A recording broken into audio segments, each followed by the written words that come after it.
So again, my name's Brian. I'm with Beacon Realty, owner and real estate specialist, Beacon Realty, and we are out of KW Home in Farmington Hills.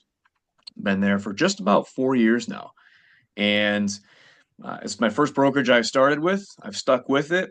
The what KW offers as opposed to other brokerages, as far as leveraging technology, just the agent relationships, iron sharpens iron, everyone just spurring one another on to really be the best that they can be with experience and training and education.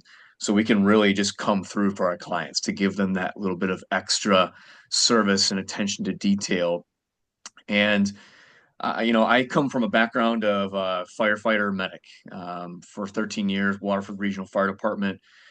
So commitment to excellence and service for self is kind of a bedrock for me. It's really what I launched my real estate career based off of. And so partnering with all of you and all of our other partners, I want to be, I want to be selective, and just as much as you all do, we all partner together to work with the best of each industry so that we can come together and make this the best experience for our clients. They need to know that they can rely on us, they can trust us, that the all the details that the unglamorous details, whatever those are Yep. handled for them. And when they get to the end of the road and they're sitting at a closing table, they look at all the details and all the information that's come together and how we've handled that and juggled that together as a team. And we like that wow factor. We want them to be satisfied and pleased with the experience, and so that's our goal. And so just launching this in 2025, this is our first kind of seller webinar series, really kind of tailoring it to sellers, but in the real estate world, sellers are buyers, and honestly, too, there's a lot of information in here for buyers. And what we're kind of going to format this with is we're going to kind of go as a bird's eye view of some national statistics, just kind of what trends are happening around the nation, and then just kind of narrow in. And as I go through just some of the real estate side and what I'm seeing and dealing with buying and selling homes for clients on a daily basis in the market areas that I serve. And then we're going to move on to each of you guys and your specialties and what you're seeing with on the ground and the questions you're fielding that are going to be helpful and insightful for whoever's tuning in with us. So without a further ado, this past 2024, we've had we sold quite a few homes. We had 4.15 million homes sold in 2024. And we're expected to continue to rise with that. That's only going up in 2025. And if we break that down, 4.15 million homes, we break that over 365 days in a year, that's 11,370 homes sold every single day. Over 24 hours, that's 474 homes every hour that's sold. And if we break it down even further, it's 8 homes selling every minute. Wow. So, we have these seasonal highs and lows of homes selling and markets slowing and speeding up, but every a home, 8 homes every minute. That's what's selling around the clock. So getting homes sold, there's no issues of getting them sold once they've hit the market, whether it's on market, off market, the job gets done. And for us to think that just because we're in a winter season that job isn't getting done is just it would be a far cry from the truth. Yep. Um, Honestly, we saw a lot of increases in equity in homes for homeowners. In 2024 alone, we saw an average around 28K of earnings in equity in homeowners who have a mortgage. And I know Rami can kind of speak to the power of equity in our homes and what that means for home sellers as well as maybe home buyers and using their homes funds for what they can do. But I mean, we've seen on average $319,000 in equity in homeowners' property across the board, which is it's incredible. The amount of equity on average that homeowners have built up in their homes over the past 5 years alone is incredible. And that is allowing home sellers to do a lot. Whether they're worried about interest rates, worried about their down payments, how they're going to make do with their mortgage notes. It it really has been a benefit to the market. Um, Now, as far as local market areas, I tend to service, I mean, I'm licensed in the state of Michigan, but I service primarily Southeast Michigan. Today, I'm just going to kind of break down Oakland County. Oakland County and some of those market areas. I'm highlighting Bloomfield, Clarkston, Rochester Hills, and Farmington Hills. Um, the statistics for these markets, they change subtly as we kind of look across the board, but not too drastically. So what you see happening in Bloomfield, obviously we have different price points, which can affect our days on markets. Our median list prices are different, but we're not too far off from a lot of different areas. So honestly, right now in Oakland County, the average for days on market is 34.5. 34.5 days on market average. That's from the day your property gets listed on the MLS to the day it's under contract. It's average of 34.5 days. So that kind of gives us an idea of what we can expect timeline wise is to get your home under contract. Last year, I'm thankful, I'm blessed. Did some different marketing strategies and tailored them to the market areas that I'm serving, and my average was 72 hours on market. And that was during hot and cold times, if you will, hot and cold. So that was a blessing. And Bloomfield, we're looking at 44 days, Clarkston 41, Rochester Hills 35, Farmington Hills 29. The median list prices for those areas. This is where we look at different price points and how that affects, how long your home might be in the market, the kinds of marketing strategies we have to implement, and the services that go into that. And Bloomfield's, our price point was around just over 1 million. Clarkson, the average median list price was 370,000. Rochester Hills, 402.5 thousand, and Farmington Hills, 389.5. On average, Oakland County's average list price is 450K. Now, a big thing for sellers to consider is marketing strategy of knowing our price points. And price is one of those key factors in getting your home sold and making sure that it's at the fair market value. And there's a lot of considerations that go into that. That's what you use me to do, is to build that price point for you so we can get your home under contract more quickly for them and get it for the most price. The list price to sale price ratio. We list your price at X and we sell it for Y.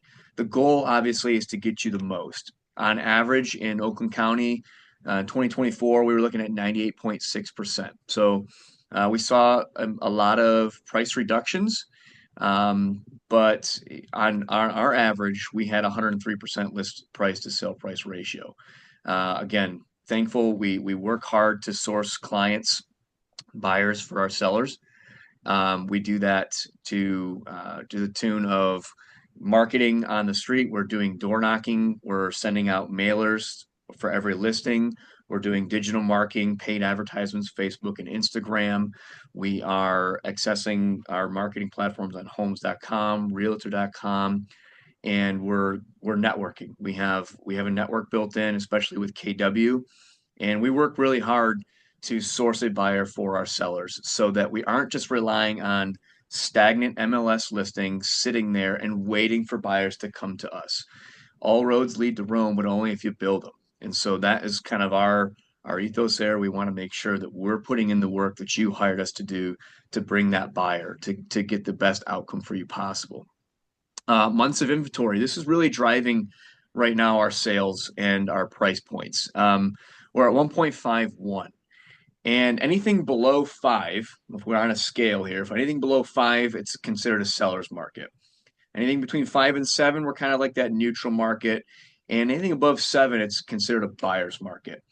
And it's important that a real estate agent knows those markets and understands, and they differ from zip code to zip code. It's important to understand what that inventory looks like and how that's affecting home prices so we can effectively market your property to who that buyer is.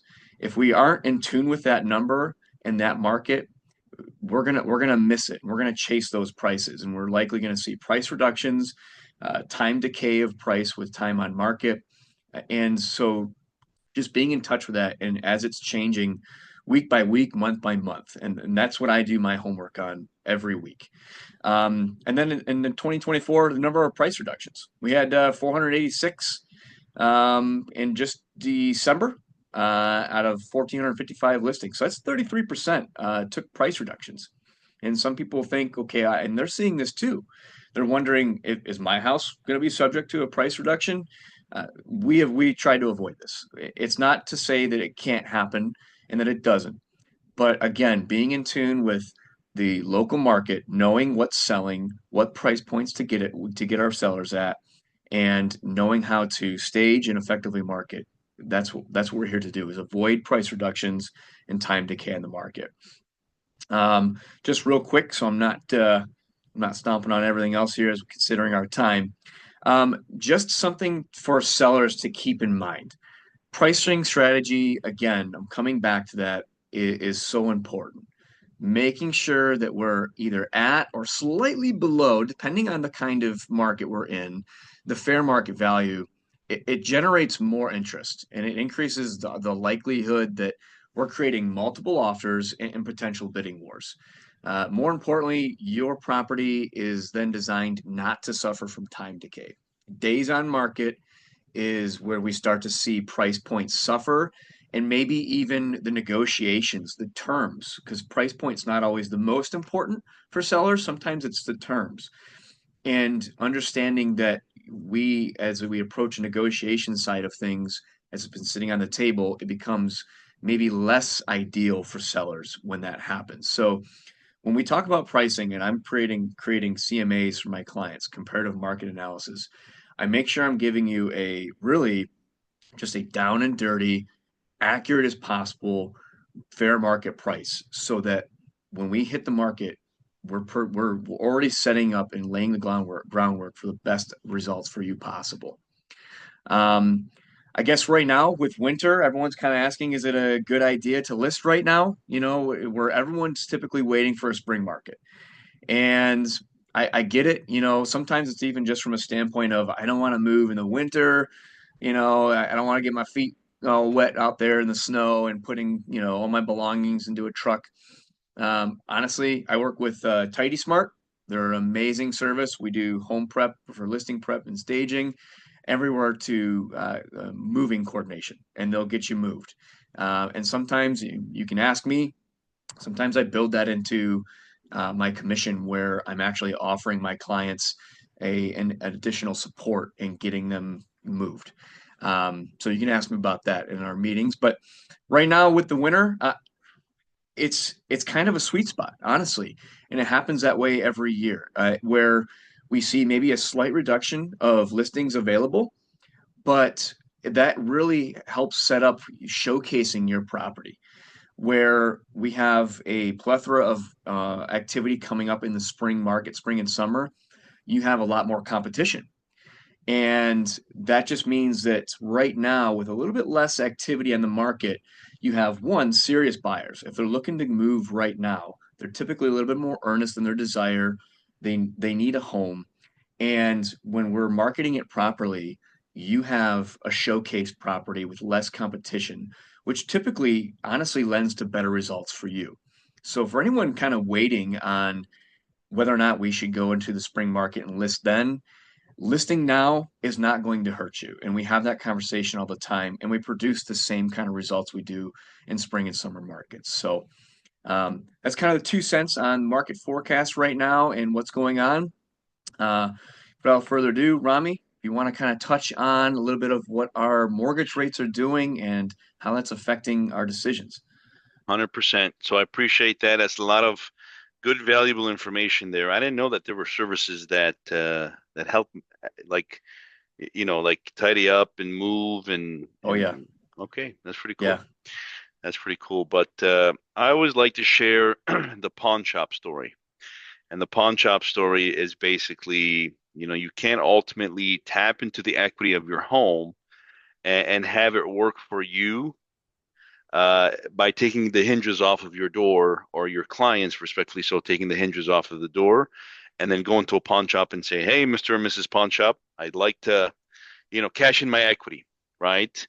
And any time in which I'm advising specifically first-time home buyers, we've all been there as far as, the jitters. Am I making the right decision? Is this the right home? And all that good stuff.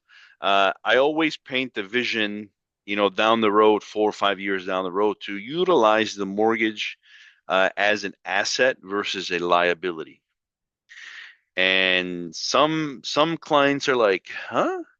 And then others are like, oh yeah, that makes sense. So that installs the confidence, and that also helps bridge any hesitation between like a partner of mine like Brian and other lender realtor relationships, to where it's like, hey, um, now they're going into the transaction a lot more confident. Therefore, a confident buyer, makes a they're more prone to get to the closing table, right? But as far as the market update is, I'd like to touch on you know, what the market is doing as far as interest rates, and what the hottest topic of the new year is. So, transitioning from 2020 post-COVID. So there's two eras of lending: pre-COVID and post-COVID. And the post-COVID era, it was at one point it was all about the interest rates. What's your rate? 199, 2.5, 275, 299. Well, right now it's, hey, we need money to purchase home. We need money to buy homes. I'm looking for down payment assistance. I have the credit score. I have the money. I'm a little short on the money in order for me to purchase. I have the willingness to purchase. I have the track record to purchase, but I don't have the money to go out and did it. And that's where we leverage seller concessions, down payment assistance programs, gifts, 401ks, all that good stuff. So that's been a very hot topic in the last, I want to say, 60 days, to where you have the willingness and you have folks that do want to get into the market, into home ownership. But on our end, we're educating what it entails with that specific profile, with that specific client. Um, but as far as where rates go, right now the 10-year spread is at a 4.6. Um, and that's one of the components to where we gauge where interest rates are going and coming down. But if you're purchasing a home, conventional single family residence, primary purchase, 740 plus credit score, 300,000, amount minimum down, first time home buyer, you're looking at an interest rate that's free, meaning doesn't cost you any money, between 6.99 and 7.375. So it's hovering.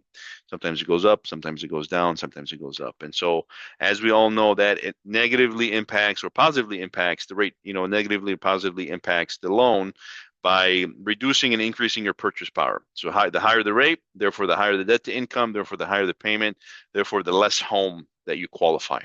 And so what we're running into, and Brian and I kind of, have been doing deals for a while now, but we sometimes you run into, we say, okay, here's what the client's budget is. Here's what they're qualified for. Here's what they can close on. They have the means to get here, but it's out of their budget. And so that's one of the things that we're running into, and what we're, as an industry, I feel like, or what we should be doing as an industry, or as a lender, is finding creative ways to lessen the cost, buying down the interest rates, talking to your lender partners, as far as the folks that lend the money, and find more creative ways to be able to bridge that gap. So that way we're not missing out on opportunities, or not, waiting for an uncontrollable item, which is the interest rates to dictate what our business does. And we've ultimately found a lot of success in that. And then second fold is, if we think about it from a business standpoint, the Fannie Mae's, the Freddie Mac's, the FHA's, the VA's of the world, the non-QM, the DSCR, the bank statement loans, those are all income producing entities. So at some point, they have to find creative ways to continuously fill up their cup, because they make money on the volume and on the interest and things of that nature. And so if their applications slow down, if their closing rates slow down, then they're, by just law of averages, they're forced to go out and come up with creative ways to, number one, mitigate their costs and their liability in terms of being able to get their money back as far as the mortgages. And they're forced to come up with creative ways to give and provide more lending options. So, and I'll leave you with this. So we're coming up almost, in my opinion, almost 2 years worth of this yin and yang. Mm. kind of going back and forth. And, coming into the new year, and Brian and I were working with a client the other day. I had a down payment assistance program that was, I wanted to qualify a client with, and December 31st, they took it off the shelves.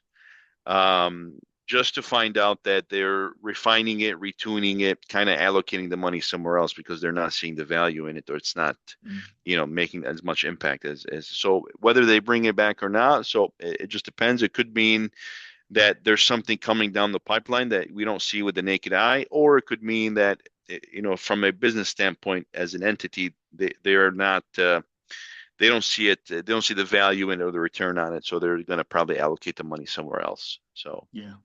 Excellent. Excellent. Real quick before we kind of transition there, one question for you, Rami. yes. We're in January. We're looking at the rest of the year down the road. Do we have any kind of idea or sense of what interest rates are kind of looking like they're going to be doing? I know it's hard. We don't all have crystal No, no, no. balls, but Oh, of it's course, of course. And it goes back to pre-COVID, post-COVID era. mm, Pre-COVID, we had solid leading indicators of what the market's going to do and what the rates were going to do and where we stand, and, confidently providing, rates and locking in, and, providing value there and refinances. For the last year and a half, it's just been a whirlwind. Like, yeah. Fed's cut rates twice at the tail end of last year, and rates just went up, Mm, literally shot up. And a lot of it has to do with, the administration changes coming on Monday. A lot of it has to do with just the uncertainty that's happening in the market. And so my crystal ball, and just years of my analysis, ultimately says, fingers crossed, that going into the next 90 days, just depending on what the new administration does or doesn't do, it can go one of two ways. So the new changes, hopefully, that they implement will either, or that they don't implement, right, or they just keep things the same, will either have a positive impact or a negative impact on the economy, therefore directly affecting interest rates, therefore directly affecting, real estate and, title, this, that, and the whole industry as a whole. So yeah. I would say just at the cusp of the purchase season, I think we should see a change in the market, a lot more refinance applications go up, a lot more sellers. For the last year, folks have been just dipping their toe, Yeah. and I think people are ready to, like, kind of sit on the edge of the pool and sink their feet in. They want to get the, and I think at some point people are going to just say, like, the hell with it. I'm We're in. jumping all in. Like, Yeah, we're in. I got high Which we're credit starting to card see. debt. Yep, yep. I got Yeah. high credit card debt. I need the equity. I'm drowning here, or just maintaining until that time comes to sell, and so on and so forth. So we're seeing a lot of scenarios here. So, Yeah.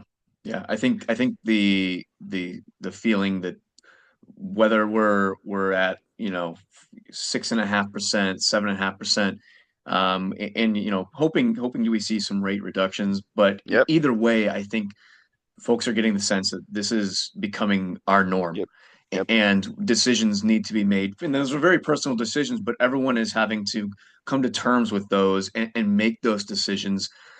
We can't you can't always wait forever. There's always 100%. needs that come about, and there's always solutions. That's what you're there for, is to find solutions. That's what I'm here for. We're all doing is to make the best of what we're given, and there's no exception to that. So Of yeah. course, Yeah, 100%. thank So, you, Rami. I appreciate of that. course, of course. Hey, David. Okay, so David, again, I work with you. I visit with you during these home inspections. What are some of the things that home buyers are tending to really be keen to look for, and what are some of the things that are important that you do to provide some helpful insights to on the home buying side? Because sellers are typically looking for a new home. So, and also as well, sellers are kind of debating, do I have to get this home inspected before I sell? Do I need to fix some things? And we can touch on that too. But what are you seeing? What are you seeing in your side there? So if you don't mind, I want to just say something to the sellers first. Yeah. So the sellers, when you're putting your home on the market, realize that no home is perfect. Even a brand new home, a home inspector is going to find something. So don't focus in on, I got to have a perfect home. The second thing is that you want to, if you're working with your realtor and you want to open your um, potential buyers, you want to consider FHA, VA, HUD-backed loans. So when you consider those loans, for potential buyers, an appraiser will come through the home, and the appraiser looks for certain safety items, and they will flag those items, and those items need to be addressed prior to getting to the closing table. So those things are, if your home is older than 1978, peeling paint, whether interior or exterior. The paints used prior to 78 contain lead, and that's a safety concern. So you want to look and try to, paint over or address any peeling paint issues, interior or exterior. Ground fault interrupter circuits. So the little receptacles with the black and red buttons on them, 6 foot, if you're 6 foot away from a water source, kitchen, bathrooms, laundry, you need to have those buttons. That's an easy pick for an appraiser to see. So that's something that's important. And then the other major thing that's important is any cracked glass. If you've got a basement window that got nailed with a stone from your lawnmower, replace the glass, put a piece of plexiglass in there, or something like that. They are very easy things that an appraiser would pick up that you can take care of without too much cost to you, that then opens the home up to the FHA VA market a little bit easier. So keep those things in mind. From a buyer's standpoint, when we're looking at a home, now, like I said, we find things. There's things that are a big deal and things that aren't a big deal. Things that people are always concerned about are any kind of cracks in the foundation. If you live in Michigan and you have a block foundation basement, you can go outside, figure out where the soil line is, then on the inside count 2 to 3 courses of brick down, and you will have a horizontal crack there. Almost every home's going to have that horizontal crack. It's because of frost, So we look at that, we address that, we try to determine whether or not it's a foundation movement or something that needs to be monitored. That's always a big deal when it comes to buyers. You're always looking at the foundations because it's a big ticket item. Another big ticket item is the roof. What's the age of the roof? Give me the condition. This time of the year, you can't see it. For the last 2 weeks, every roof that I've, put the ladder up on, I take my, little brush and try to get as much of the snow off so I can see it. I can't see it. If you're a seller and you can put an age when the roof was installed, disclose that. It's better. If the roof needs to be repaired or replaced, you're going to talk to your realtor about that as a seller and price that in, or make sure people know that you're well aware of it. You're not trying to hide it. Things like that.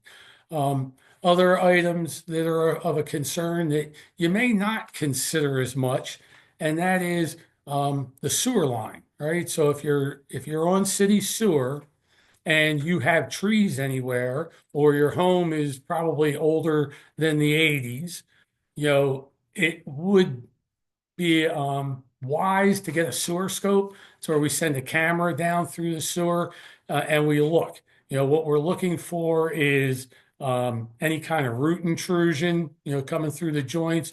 We're looking for offsets in the pipe, and then just looking for damaged pipe. The cost to replace sewers, from just in your yard, you're looking upwards of somewhere around 10 grand if you're digging down 8 foot. As soon as you touch a street or a sidewalk, a lot of townships, their ordinance says that the homeowner is responsible to the city sewer connection.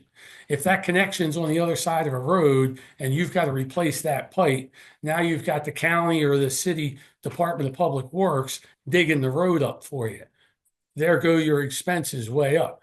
It's something that as a buyer, you're not, you don't see it. So you're like, oh, the water's flowing. It's great. But it is potentially a very large expense. And then on the septic side, if you're moving into a home with a well and septic, again, it's the same thing. If the person hadn't maintained the septic tank, if they can't tell you where the septic tank is, it probably hasn't been pumped. And if it hasn't been pumped, it's going to damage the drain field. Septic tank replacement, you're 8 to 10 grand. A drain field replacement, now you're pushing 15, possibly up to 30. So you want to get those things inspected. It does cost a little bit, but you want to get those things inspected because you can't live in a house without a septic system or without a waste line going to the city. You just can't live there. And then the other thing is, depending upon what county you live in, if you're a seller, you may have what's called point of sale or time of sale requirements that indicate you have to do the septic and well inspections as the seller in order to sell your property.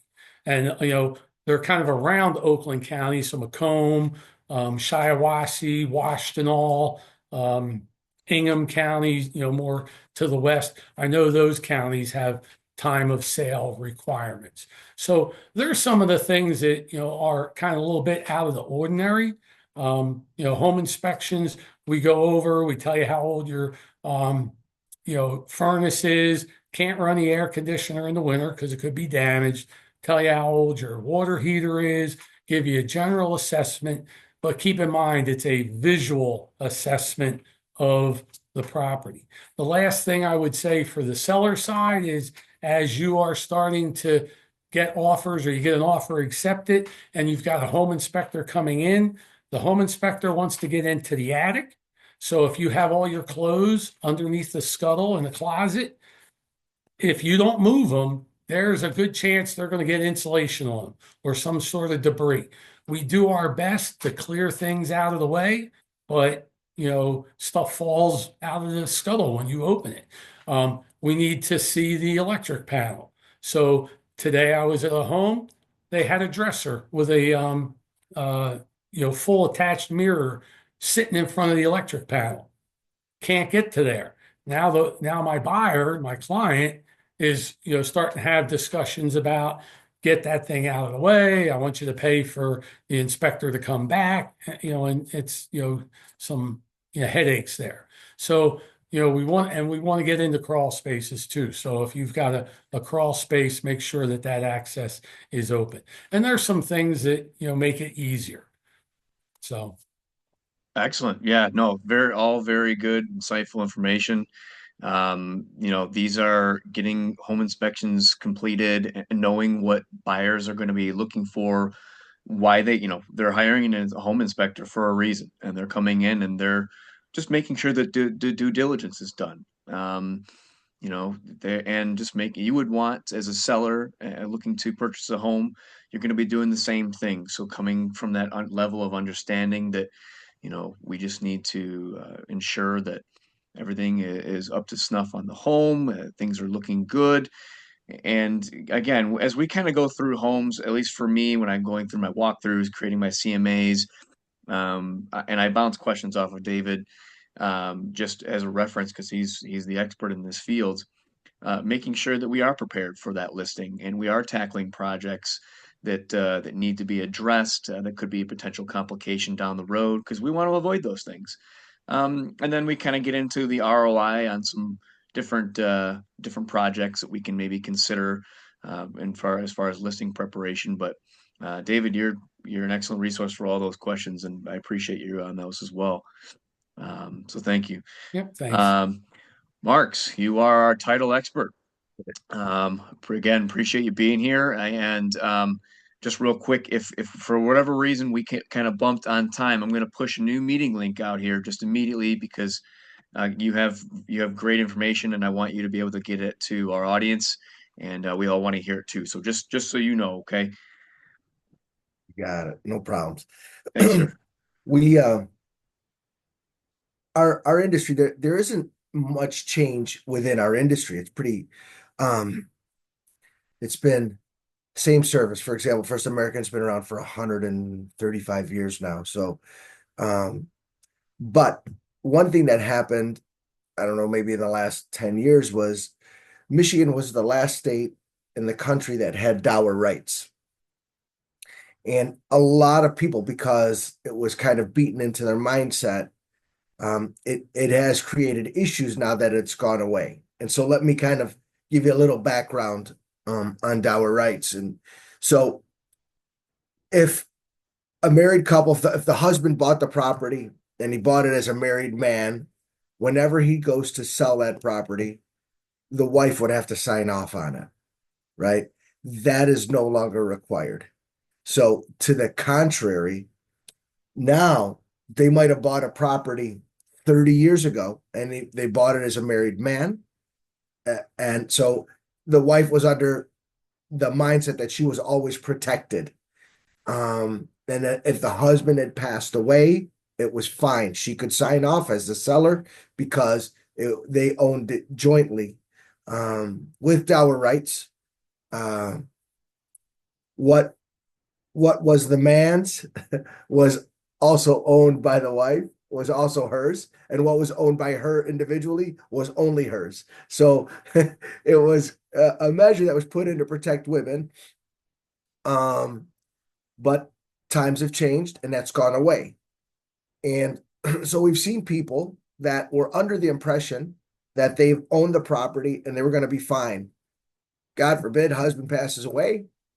The wife goes to sell the family home and has to go through probate now. So a lot of a hot topic is estate planning, right? What are you going to do? How are you going to handle that? So whether it was deeding it into a trust or adding additional family members onto title, those were things that need to be addressed because it's the future is unforeseen. We don't know what's going to happen, and you have to protect yourself. And so that is one way to do it. A lot of people are doing trusts. They're doing also what's called a ladybird deed, which I think is an amazing tool. What it does is it allows you to buy or sell or refinance as an individual. And as long as you live in the property and you are alive, you own it as an individual. Should you pass away, it defaults to the trust that you have created, or if you have deeded it to what we call remainder men, right? So I'm deeding it to my kids, to my son and daughter. So upon my passing, it goes to them. So it's almost like a contingency deed, right? So another great tool. But sometimes for whatever reason, and Rami probably can speak to this, a husband and a wife looking to buy a property, one of them unfortunately doesn't have good credit, so they keep her off the loan or keep him off the loan, and so you buy it in the other individual, Other person's that name. remaining individual's name. Yep. Right. But after close, we have an issue, right? Because what happens? So a lot of times they'll do a quick claim deed and add them on. It's not technically the best way, but it takes care of it. People worry Yeah. about it nullifying the title policy, but it's not a true conveyance. It's really just adding somebody on. They could And always do an endorsement for an additional insured person, or there's ways to do it where they buy it as a non-borrowing spouse, adding Yep. it on there. So there's always ways, but that's why you want to protect yourself and get and be aligned with the right people, so that can be addressed. In our industry now, and I don't want to be long-winded, so please cut me off if I do. It's but right now there's a lot of fraud going on, so very important to protect yourself, to go into every transaction with eyes wide open. We're seeing fraud, and there's a lot of people that are kind of trying to capitalize on it. So I don't know if any of you have seen that, like an infomercial late at night if you can't sleep or wake up real early, about this title lock or title guard or whatever they're doing, and saying that you don't want anybody to steal your house out from under you. That's very hard to do. And Is what this all hap the yeah, I go was ahead. going to ask, is this happening before, during, or after the transaction? Let's say a purchase transaction. Typically what's happening is it's actually, so there's fraud in all angles, from wire fraud where people are, you know, Intercepting getting wires. people to fall for faulty wiring instructions, and so buyers are Mm. wiring funds that are going to another account that's going overseas, and the money is gone. Sellers getting their proceeds wired to them, and in the same case, if you're not diligent and you're not on top of it, right? These guys are hacking into everything, and they're literally sitting and ready to pounce. So Mm. a consumer has a Hotmail account. You see some people out there that aren't using um, encrypted emails and things like that. And so if you're not doing that, you're not protecting your client. And so very, very important to kind of keep to keep yourself abreast of that. Um, Verify wiring instructions. Don't call the number that's in the email. Look them up online.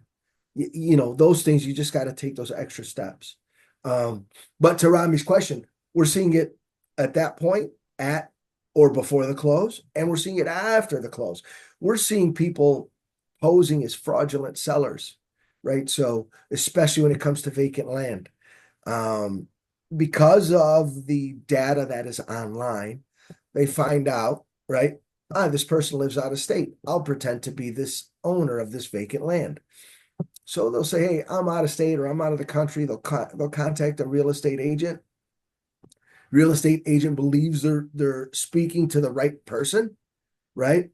And then they come up and they get a phony ID and they come to close. And so it's very Mm. important to kind of go do the extra steps. And one way that we safeguard that is, Brian, you own vacant land and or a property, a home, a rental home in Arizona, and you put it for sale. Well, we know as a title company that that's not your primary residence because the information that we have compiled. So then we send a letter to you at your primary residence saying, "Hey, Ryan, are you selling your property? And if so, rest assured everything is fine. If not, please contact our office immediately because somebody's trying to pose as a seller of your property." So there's fraud happening all the time, and they're getting I don't know, sneakier. They're getting more creative Sophisticated. all Yeah. the time. It's unbelievable.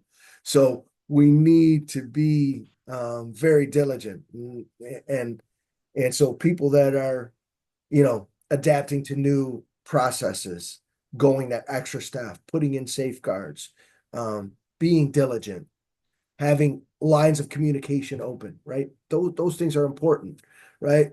Brian has an issue, he can call David on his cell, he can call Rami on a, we can contact each other. It doesn't have to be through your conventional business hours. So whatever needs to be done, we will. Yeah. And we try to But, keep it conventional business hours, but we all know that doesn't yeah, always but work. the world is a different world now, right? It is. And Yeah. and We're these devices have they're right changed our there. world. So Always. Yeah. we're all Always No. on. we're all always on. And So fun fact, I do live theater as like a side thing. I've been doing it uh-huh. for a long time. Even when I'm traveling, and even in time zones that are the total opposite of where we are, I'm still on. So Oh Yeah. yeah. yeah, I can attest to that. I can yeah, attest to that. Where I didn't realize yeah, he was out of country, and I'm like, it's such and such time. What are you even answering? Like, I'm yeah. always here. I'm like, well, all right, Rami, that's why. I went That's to why. Australia. I was in Australia last year, April, and there's like a 16-hour difference, and so Yeah. I try to catch like the morning rush here, so it's like 11 p.m. there, and the evening rush there is like a six. So Yeah. yeah, so that was fun. But Crazy. you have to be. You have to. Yeah, yeah, yeah, yeah, yeah. No, This is our livelihood, it's all right? part of the Yeah. And business. Yep, yep. I don't want any. it's a It's cost. the quality versus the quantity, but those are all. Yeah. I always, I hate telling my clients, and I know a lot of title companies don't like it. I just tell my clients, regardless of the amount, because some title companies have like a limit on what the cashier's check can be versus needing Yeah. to wire. I always advise my closers or my team. I always say, like, call the title company, send proof of funds, we'll guarantee it. Let's do a cashier's check. Let's do a cashier's check. Just as like, I don't want to leave zero, 99.9. That was zero. That 0.1% will end up being somebody we know, unfortunately. So I try Yeah, to avoid that. 100% correct, Rami. And Yeah. I'm so glad you mentioned that. I'm going to tell you, and I don't know. I've been around for a while, and Yeah. I see our competitors. I see their signature blocks and what they put. $15,000 limit, 20,000. Brian will tell you, we accept cashier's checks in any amount, Yep. any amount, 1 million, 2 million, 3. You bring it, we'll accept it. Yeah. We can do our work on our end to verify those funds. Of That's not that course. hard. Yeah. And we're large enough where we can float it. So we're not, so those things are important. And I just imagine my father, right? My father's going to buy a house, right? And he needs to bring money to close. And my dad trying to set up a wire. Yep. It's not a good situation. That's literally what it is. Yeah, Like we have to do what's convenient for the consumer and not what's convenient for 1000%. A us. lot of times, like I have a gentleman that's closing tomorrow, elderly gentleman, did everything pen and paper, came to my office. I printed Mhm. out a handwritten application. And so my closer's like, Rami, all set. Send him the wire instructions, encrypted. One, two. I said, hold on, young lady. I said, call him back and let him know that he needs to go out and get and plus, even if because we'll call and say, hey, congratulations, if you come to the closing table, this is what you need, this is the location and stuff. And so we always confirm, like, are you going to wire? Or are you going to bring a cashier's check? And so I told her, like, don't give him the option. Have him go get a cashier's check. And that's exactly what he did. And it's just, I think it solves a lot of issues. The funds are already verified on our end. We can't get to the closing table unless they have the money. So it's like a win-win. Yeah, So exactly. These are the 100%. details that we keep track of. I mean, just as part of, tricks of the trade and understanding processes, keeping things simple. Keeping things simple. There's a lot of moving parts going on, and most of the time, our clients never know that there are so many irons in the fire and moving parts because we like to operate as a well-oiled machine, and that's why we lean on your expertise and your knowledge of the just the processes and how yep. they work and anticipating is big, and just understanding that it has to go 1 2 3 and we can skip 4 this time and get right to 5 6 and not skip a beat and whatever the case is. But yeah, no, I mean all of us, we just strive to make this easy, whether it's easy for us or not. It doesn't matter, because we like the challenge, we're up for it, but Yep. our clients, it needs to be easy. That's what matters most. So Yeah. I just had a client that FHA loan, she lost her job during process. Got another one, like right away. We were fortunate that shit happened. Was making less. Spent like $4,000 from her down payment money. 2 rate lock extensions, and we're closing tomorrow. Here we go. oh my goodness, There you go. yeah, There you go. Here we that's go. amazing. And so she, I was calling her and thanking her and whatnot, telling her I'll see you tomorrow. And so and I explained it to her. I explained to her like, hey, listen, thank you for your trust, thanks for your patience, but this is what happened. And she goes, "Oh my God, I did all that to you." I said, "Yeah, you had me running around my office with it like a chicken with his head cut off Yeah, for almost 3.5 weeks trying to solve world right, hunger for you." right. And so she was very thankful, and she said some kind words to me, and she wants to give me a hug. She goes, "I want to give you a bear hug tomorrow. I've been a single mom, 22 years. I got a daughter that I'm raising. This is so it's like it's and then she quickly reminded me why we're in the business Yeah, and we do what we do and all that stuff and make it happen. And then you have the easy ones, the cookie yeah, cutter, the good credits, the verified funds, the W-2s. You have those easy ones at the same realm. So Yeah, that's not where you service. separate yourself, right? yeah, You yeah. separate Yeah, Yeah, yourself yeah, yeah, yeah. by Yep, going that doing extra those mile. ones. Yep. Absolutely. Yeah. Absolutely. And the listing agent would call me. He'd say, "Are we good?" And I'm like, "Yeah.